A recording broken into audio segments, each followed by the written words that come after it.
Conferindo o dia dos candidatos, Filipe Caetano, boa noite. A análise é contigo e com os teus convidados em estúdio. Boa noite, Bernardo. Vamos então à análise da campanha eleitoral, num dia que ficou marcado pela primeira de várias sondagens que vão surgir nesta reta final até às presidenciais. Estaremos à beira de uma surpresa. Para responder a esta e a outras questões, estão em estúdio o André Abrantes Amaral, que escreve no blog Insurgente, e também o Tiago Mota Saraiva, que escreve no blog 5 Dias. Boa noite, meus senhores. Vamos então à análise da campanha. Começo pelo André. Olá, André. Foi um dia marcado por de facto, a primeira sondagem de algumas que vão surgir estes próximos dias. Aliás, amanhã também devemos ser bombardeados por alguns números. É a reta final. Queria que fizesse uma análise em relação a esta reta final e, de facto, responderes a esta pergunta, se será que estamos à beira de uma surpresa, sendo que essa surpresa poderá ser uma segunda volta e poderá ser uma segunda volta não entre Cavaco e Alegre, Cavaco e Nobre, talvez. Pelo menos parece que o candidato o Fernando Nobre está bastante confiante. Sim, senhor. Bom, antes de mais nada, boa noite. Eu acho que não vamos ter aqui surpresa nenhuma. Do meu ponto de vista, as eleições vão ficar já decididas este domingo. Cavaco Silva deve ganhar logo à primeira volta. E fico até um pouco espantado com uma certa satisfação de Fernando Nobre em achar que tem aqui um fogo por causa desta sondagem que dá cerca de 13%. Eu relembro que Basílio Horta, há 20 anos atrás, na segunda volta contra Mário Soares, e Mário Soares ninguém colocou em causa a sua reeleição, conseguiu 16%. Ou seja, mais até do que Manuel Alegre parece vir a ter agora. Portanto, não estou a ver aqui nenhuma surpresa. Eu acho que o que é importante começar a ver é o que é que vai acontecer já a seguir na próxima segunda-feira. Que tipo de mandato é que nós vamos ter de Cavaco Silva? Na minha opinião, ele será bastante mais assertivo nas críticas ao governo, mas não será, ao contrário do que os outros 4 candidatos querem fazer crer, ele não será um motor de instabilidade política. Não está no perfil de Cavaco Silva. Aliás, ele hoje disse que não estava com muito apetite para acionar a bomba atómica. Sim, não. E depois tem uma certa piada, quer dizer, a esquerda é que já acionou essa chamada bomba atómica e, no entanto, parece que Cavaco Silva tem sempre, e contra o PSD, parece que Cavaco Silva tem sempre este ónus de justificar que não vai utilizar. Quando ele sempre disse e sempre me mostrou, aliás, se há crítica que até eu que vou votar em Cavaco Silva faço ao Presidente da República, é ele ter sido tão pouco ativo.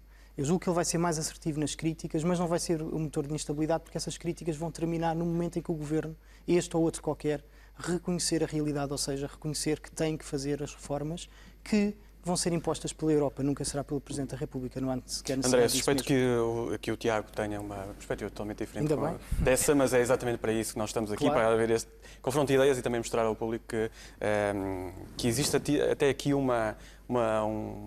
uns dias interessantes até ao fim da campanha. Achas que poderá haver então essa surpresa, Tiago? Eu acho que ainda está tudo por acontecer, ou seja, ainda não começámos a votar.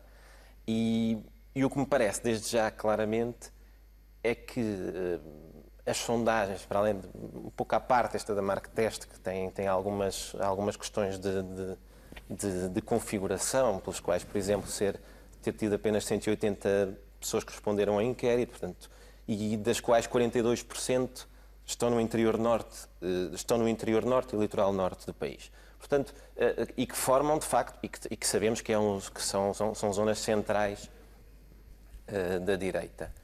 E o que acontece? Parece-me que aqui, pela primeira vez, numa reeleição de um Presidente da República, estamos com sérias dúvidas se vai ou não haver segunda volta. Eu não faço grandes previsões, acho que isto é um bocadinho imprevisível. Acho que há aqui uma componente muito determinante que tem a ver com a abstenção e que por exemplo, aqui só nesta sondagem da Marktest de hoje, quem respondeu foram 22,6% dos inquiridos. Podemos atingir níveis históricos de abstenção? Eventualmente sim, eventualmente não, mas isso terá uma componente grande no que será depois a leitura. Eu quero, se tentar fazer um prognóstico, o que me parece de facto é que muito provavelmente Cavaco Silva vai ser o presidente que, a ser reeleito numa primeira volta, será o presidente com mais baixa votação. E é claramente a eleição para uma reeleição que está a dar uma maior disputa. E o resto? os outros candidatos? Os outros candidatos, eu parece-me... Nomeadamente a questão de Manuel Alegre e agora este empolgar da campanha de Fernando Nobre. Eu parece-me que a grande surpresa, tendo em conta que esta sondagem é claramente numa zona no interior norte e o litoral norte, a grande surpresa é a Defensor de Moura, que eu julgava que ainda assim, apanhando ali a zona de Viana do Castelo, sendo que pudesse não ficar em último lugar. De resto, eu parece-me que tendo em conta a amostra da sondagem, são valores relativamente normais. Eu acho que é muito importante aqui, e isso hoje não foi muito analisado, é comparar as sondagens da Marktest com o mesmo quadro de inquiridos, que no fundo que dão, grosso modo, uma descida de Cavaco Silva de cerca de 16%. E isso é significativo. E eu julgo que essa amostra existe, ou seja, julgo que todas as sondagens que estão neste momento para aparecer constatam isso. Ou seja, a partir do momento que houve campanha, a partir do momento em que de facto começa a haver algum esclarecimento e onde começam a aparecer outros candidatos com outras propostas políticas, Cavaco Silva tem sérias dificuldades. Tenho dúvidas também se a campanha se arrastasse por muito mais tempo, ou seja, se existir uma segunda volta, se isso não será umas sérias dificuldades para o Presidente ser reeleito. André, tu manifestaste aqui de facto o apoio ao Presidente candidato Cavaco Silva. Mas posso acrescentar? Com certeza, se quiseres repostar, eu apoio o professor Cavaco Silva, mas já agora fazia um senão da minha parte relativamente a Cavaco Silva. Eu fiquei incomodado. Acho que é importante chamar essa atenção, apesar das pessoas apoiarem ou não determinados candidatos. Fiquei incomodado esta semana quando o Presidente da República chamou a atenção, admitiu que os trabalhadores da função pública estavam a ser injustamente prejudicados relativamente a outros setores da sociedade, nomeadamente o setor privado, por os funcionários públicos estarem a sofrer com cortes salariais. Isto incomoda-me porque vejo da parte de um Presidente que eu sei que reconhece a realidade melhor do que qualquer outro dos outros candidatos. Eu vejo que ele esquece uma parte do setor privado, esquece que está a sofrer muito mais com a crise económica do que quem tem um emprego garantido e esquece, nomeadamente, cerca de 600 mil desempregados e imensas pessoas que têm empregos precários. Portanto, eu sei que Cavaco Silva faz aqui um pescar de olho ao eleitorado da função pública, mas ao mesmo tempo eu não gostaria de Já agora deixar gostaria passar. de perguntar o que achas sobre alguma dramatização por parte de Cavaco Silva, até tendo em vista o poupar dinheiro, ou seja, Portugal não pode perder tempo até e dinheiro numa segunda volta e por isso dramatiza ao máximo. Sempre foi muita linha de Cavaco Silva, até quando ele se candidatou nas legislativas nos anos 80 e princípio dos anos 90, sempre queria ganhar a maioria absoluta, para ser, portanto, ter a máxima legitimidade possível e tudo mais. Isso é na linha do seu discurso político. Mas esse argumento de poupar tempo e dinheiro... Sim, mas isso é um argumento que pode pegar ou não. O que eu acho que é importante é que, apesar de eu não me rever totalmente na figura deste Presidente da República, eu voto nele, acho que por duas razões fundamentais. Em primeiro lugar, ele foi o único figura pública que está no ativo que chamou a atenção para a realidade que nós estamos hoje a viver e chamou com bastante antecedência. A única crítica que eu lhe faço é ele não ter sido mais assertivo nas críticas que devia fazer ao governo. Porque no fundo ele esteve em cargos públicos e de grande... Sim, mas foi há 20 anos atrás e, Claro. entretanto, agora a situação ficou bastante pior nos últimos 15 anos. E ele, nos últimos 5, ele agiu pouco.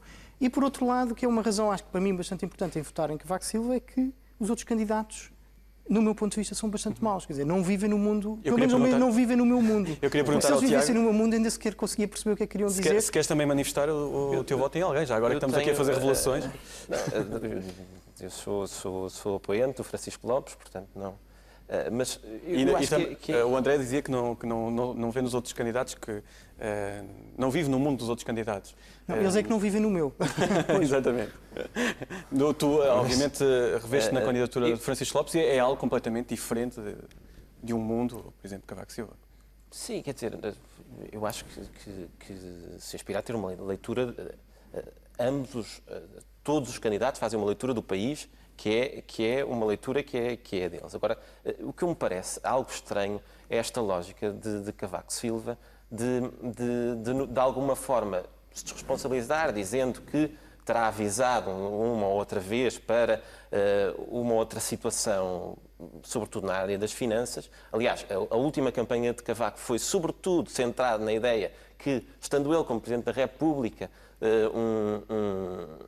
portanto, um conhecedor das áreas das finanças, travaria tudo aquilo que veio a acontecer e faz-me alguma confusão que o candidato peça o voto em si para repetir, no fundo, uma coisa que ele próprio diz que não consegue. Com a esperança de que aconteça algo diferente. É que há um exemplo que eu gosto de... Para concluir, Tiago, para concluir. Ok, muito rapidamente. Há um exemplo que eu gosto sempre de recordar, e que não sendo da minha área política, que é de Jorge Sampaio. Jorge Sampaio, a determinada altura, por exemplo, quando havia uma grande confusão em torno de Armando Vara enquanto ministro, Jorge Sampaio fez única e exclusivamente uma coisa. Chamou António Guterres, na altura, ao Palácio de Belém. E, pura e simplesmente, saiu a demissão do ministro. Ora, Cavaco Silva teve inúmeras oportunidades para que isso acontecer. E por isso mesmo não acreditas que possa fazer fazer nos nos próximos 5 anos? Pura e simplesmente não é um Presidente da República que nos vai servir. Vamos ver o que é que vai acontecer nos próximos dias da campanha. Eu agradeço ao André e ao Tiago pela vossa presença. Fica aqui o Combate Blocos por hoje.